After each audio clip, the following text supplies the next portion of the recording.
자, 반갑습니다.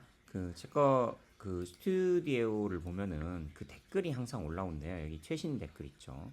뭐 예쁜 리나쭈님, 뭐 이지영님, 육아 은퇴 5년 나무님 한번 보도록 하죠. 여기 뭐 치아 손상 되거나 인내이 탈락 시 레진하면 됩니다. 뭐 딱 나네. 음? 그다음에 뭐 여기 레진 치료한 끝에서 어금니 두 번째 약간 레진 깨져서 음식물 먹을 때 조금 시리다는데 어디는 신경 치료하고 크라운 하자 그러고 어디는 착색 변색이라 그러고 어디는 레진 한 거 뜯어와야 된다 그러고 엑스레이 상엔 다 하얗게 충치로 안 보여도 뭐 인네일 얘기도 하고 누구 말이 맞냐고 뭐 이런 거 물어보기도 하고요. 그래요. 그다음에 뭐 다 금이 같다고 하는데 금 같다고 막 뭐 크라운 함부로 해버렸나. 그 다음에 뭐 영상 먼저 제 거 봤어야 됐는데 뭐 이런 거 저런 거 이야기가 다 나오는데요. 이런 거 하나도 다 컨텐츠로 만들 수 있지만 뭐 하나만 오늘 뭐 선정을 해서 하도록 하면 이거 영상에 보니까 여기 봅시다. 17년 전에 금리 인내이 했는데 금 인내이 했는데 교두부 일부까지 했다. 교두를 그 봉우리 같이 치아에 솟아온 일부까지 하면 이제 온레이죠. 명칭으로는. 특별한 문제 없네. 상리 발치하면서 기존 금리들을 지르코니아 크라운을 하자고 하네요. 17년 쓴 금리 꼭 갈아야 되나요? 뭐 답은 정해졌죠. 네, 갈 필요가 없죠. 왜 갈아요? 미쳤어요? 네, 그냥 그대로 놔두면 되죠. 응? 그리고 사랑니는 뭐 수면 마취까지 하는 건 환자가 오바죠. 그냥 빼면 돼요. 부분 마취하고. 그래서 멀쩡한 금 인내이 지르코니아 크라운 해야 되냐? 네, 당연히 할 필요 없고요. 근데 이 멀쩡한 금리 인내이가 멀쩡하지 않을 수도 있어요. 금 인내이가 치아를 손상시키는 경우도 많아서 저는 이제 금리 인내이 같은 경우는 레진으로 고치는 걸 추천드리고요. 우리 여기 보면은 인내이하고 치아 사망한 경우를 보도록 하죠. 그래서 저희가 이제 정책이 좀 바뀌었어요. 이 쇼츠 보신 분 있나요? 이 쇼츠 분석을 한번 보도록 하죠.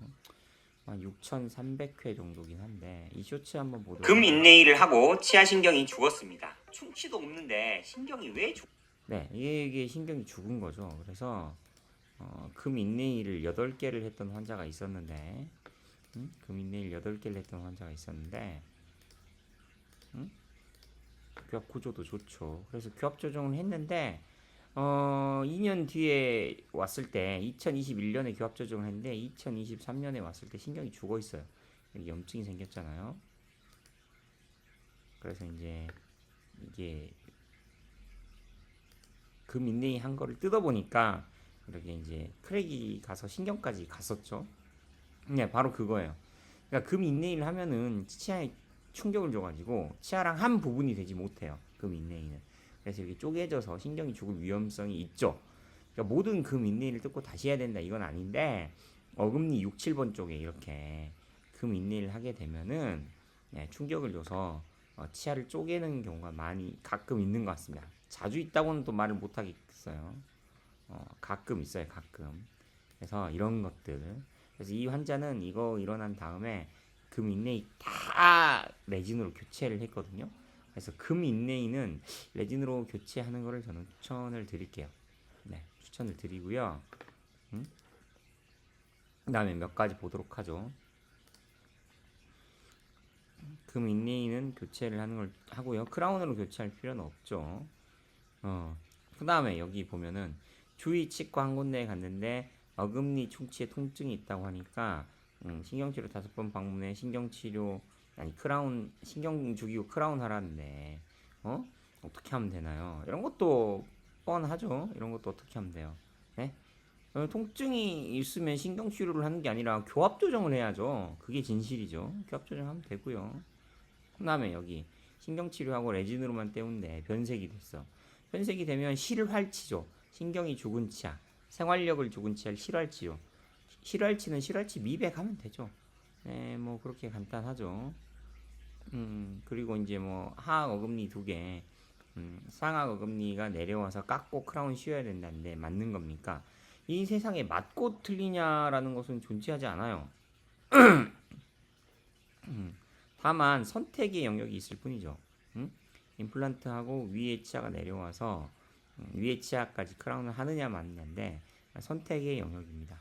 네, 그 환자의 상태를 보고 그렇게까지 할지 아니면 그냥 내려온 상태를 인정하고 그대로 임플란트를 해서 밥을 먹게 할지 선택의 영역이니까 잘 보고 선택을 하는데 웬만하면 자연치는 안 건드리는 게 좋긴 한데 어쩔 수 없으면 해야죠. 그렇죠? 어디 있는 치과입니까 여기? 얼마 전 어금니 파절돼서 신경치료 일주일 넘게 받고 크라운 씌웠는데 너무 억울한 것 같다. 부분적인 치아 파절을 가지고 신경 죽이고 크라운을 씌운다 이런 거는 문제가 있는 거죠. 이런 것들도요 여러분이 그런 일을 당할까봐 신경치료 01강에 제가 언제 신경치료를 해야 되는지 써놨어요. 응? 신경치료 01강 여기 보면 충치가 심하잖아요. 어금니 사이에 음식물 많이 껴서. 그러면 여기는 신경치료를 할 필요가 당연히 없죠. 왜? 신경이 안 죽었잖아요. 그래서 레진으로 막았고요.